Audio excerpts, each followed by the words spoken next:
Morning. এখন বাজে সকাল 7টা। আমি চলে এসেছি রান্নাঘরে ব্রেকফাস্ট বানানোর জন্য। ব্রেকফাস্ট লাঞ্চ আমি দুটোই একসাথে বানিয়ে নিই, কেন কি 12টা থেকে অফিস থাকে, তাই সকালেই আমার সব কিছু রান্না করে নিতে হয়। আজকে ব্রেকফাস্টে বানাবো ধোসা।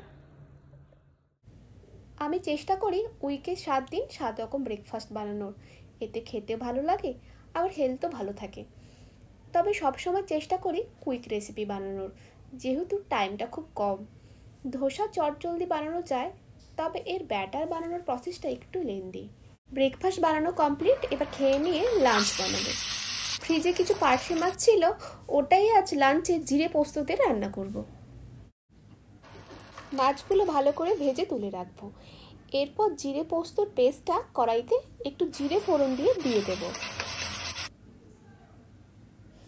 পরিমাণ মতো নুন আর হলুদ গুঁড়ো।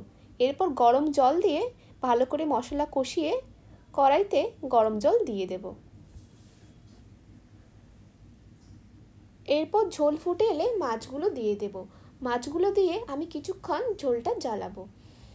আমাদের অফিস টাইমিং 12টা থেকে 9টা, তবে আমরা 12টা থেকে বাড়িতে বসে কাজ করি আর 4টের পর অফিসে যাই, আবার 9টায় বাড়ি ফিরি। করোনার পর থেকে এই ফ্লেক্সিবিলিটিটা এখনো রয়েছে।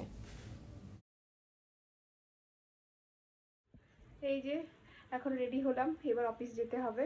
চলুন যা যাক অফিস।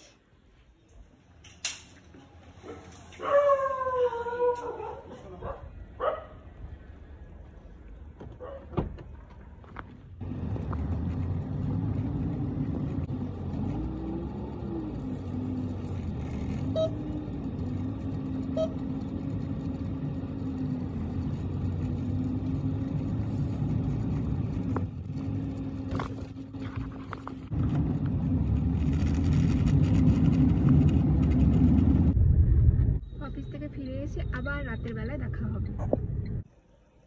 এই মাত্র অফিস থেকে ফিরলাম, এখন বাজে 9টা 40। এরপর যাবো রান্নাঘরে রান্না করার জন্য।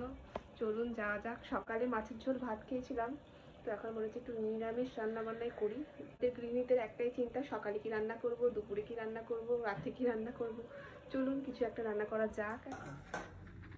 রান্না করেছি আজ লাউ দিয়ে মুগের ডাল, আর একটু আলু মাখা করেছি, আর ওর জন্য করেছি একটু আলু চচ্চড়ি, কারণ ও আলু মাখা খেতে পছন্দ করে না, আর আমার আবার আলু মাখা খেতে বেশ ভালো লাগে। আজ এই পর্যন্তই, দেখা হবে আবার পরের ব্লগে। সবাই ভালো থাকবে, সুস্থ থাকবে।